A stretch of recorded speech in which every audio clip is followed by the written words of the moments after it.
Hello friends, आज हम discuss करेंगे नर्न्स्ट इक्वेशन के बारे में। इसमें हम सेल ईएमएफ और सिंगल इलेक्ट्रोड पोटेंशियल के लिए इक्वेशन डिराइव करेंगे। देखिए, नर्न्स्ट इक्वेशन की बात करें तो इसकी हेल्प से हम सेल ईएमएफ पर रिएक्टेंट और प्रोडक्ट की कंसंट्रेशन का क्या इफेक्ट पड़ता है उसको भी डिटरमाइन कर सकते हैं।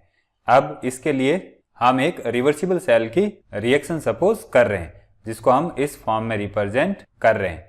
अब देखिए, यहाँ पर रिएक्शन हो रही है तो इसकी गिब्स फ्री एनर्जी डिक्रीज होगी और उसको हम माइनस डेल जी से रिप्रेजेंट करेंगे।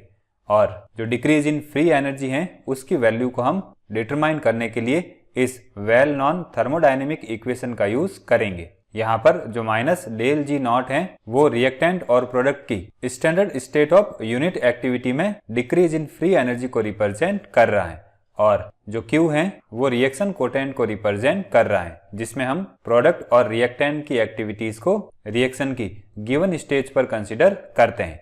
देखिए, यहाँ पर जो एक्टिविटी टर्म यूज की जा रही है वो अप्रोक्सीमेटली कंसंट्रेशन के सिमिलर होती हैं, और एक्चुअल एक्टिविटी की बात करें तो ये फ्यूगेसिटी से रिलेटेड होती हैं। और फ्यूगेसिटी की बात करें तो ये रियल गैसेस के लिए एक्चुअल बिहेवियर को रिप्रेजेंट करती हैं। अब देखिए, अगर सेल का ईएमएफ वोल्ट्स में कैपिटल E है और सेल रिएक्शन में N फैराडे पास हो रहे हैं तो उस केस में जो सेल की इलेक्ट्रिकल एनर्जी है उसकी वैल्यू इसके इक्वल होती है, और उस सेल रिएक्शन के लिए जो गिब्स फ्री एनर्जी में डिक्रीमेंट आता है उसकी वैल्यू भी इसके इक्वल होती है। अब इसको हम स्टैंडर्ड फॉर्म में इस तरह से लिख सकते हैं। यहाँ पर जो E नॉट है वो सेल का स्टैंडर्ड इलेक्ट्रोमोटिव फोर्स हो जाएगा, और इस केस में सेल रिएक्शन में पार्टिसिपेट करने वाले जो रिएक्टेंट्स और प्रोडक्ट्स हैं उनकी एक्टिविटी यूनिटी होती हैं, या हम कह सकते हैं जो उनकी कंसंट्रेशन है वो यूनिटी होती है। अब हम इक्वेशन 1 में इन दोनों वैल्यूज को पुट कर देंगे, और फिर जो इक्वेशन 2 आती है उसको हम दोनों साइड से NF से डिवाइड कर देंगे।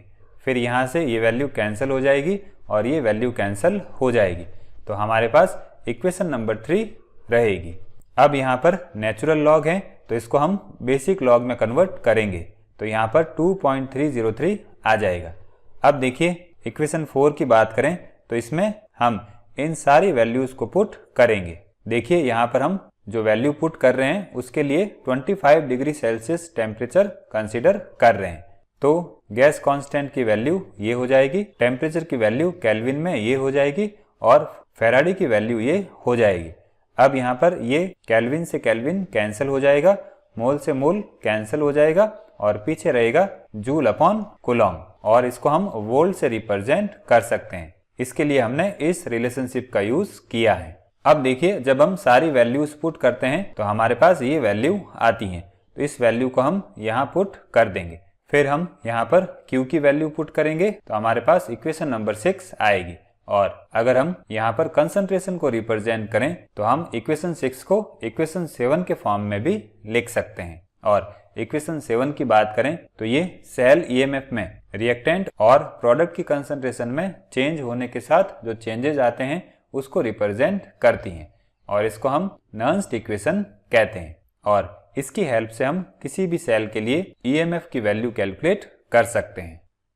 अब नेक्स्ट लेते हैं सिंगल इलेक्ट्रोड पोटेंशियल का डेरिवेशन। देखिए, सेल की बात करें तो उसमें 2 इलेक्ट्रोड कंबाइन होते हैं। अब अगर हमें किसी एक इलेक्ट्रोड का सेल पोटेंशियल या इलेक्ट्रोड पोटेंशियल फाइंड आउट करना है तो उसके लिए हम कौन सी इक्वेशन यूज करेंगे। तो पहले बात करते हैं हम एक ऐसे इलेक्ट्रोड की जिसमें मेटल M Mn+ आयन के सॉल्यूशन में इमर्स्ड किया गया है, तो इसके लिए जो जनरल इक्वेशन होगी उसको हम इस फॉर्म में लिखेंगे। अब देखिए, यहाँ पर ये हो जाएगी प्रोडक्ट की कंसंट्रेशन और ये हो जाएगी रिएक्टेंट की कंसंट्रेशन, तो हम इसको इस फॉर्म में लिख देंगे। अब जो मेटल की कंसंट्रेशन है उसको हम यूनिटी ले लेते हैं, तो यहाँ पर 1 आ जाएगा, और इस इक्वेशन को हम इस फॉर्म में भी लिख सकते हैं। यहाँ हमने साइन चेंज किया है, और जब सारे कांस्टेंट की वैल्यू पुट करते हैं तो 25 डिग्री सेल्सियस पर सिंगल इलेक्ट्रोड पोटेंशियल के लिए ये इक्वेशन ऑब्टेन होती हैं। अब देखिए, अगर हम रिडॉक्स इलेक्ट्रोड्स या ऑक्सीडेशन रिडक्शन इलेक्ट्रोड की बात करें तो उसके केस में सिंगल इलेक्ट्रोड पोटेंशियल की वैल्यू हम कैसे फाइंड आउट करेंगे।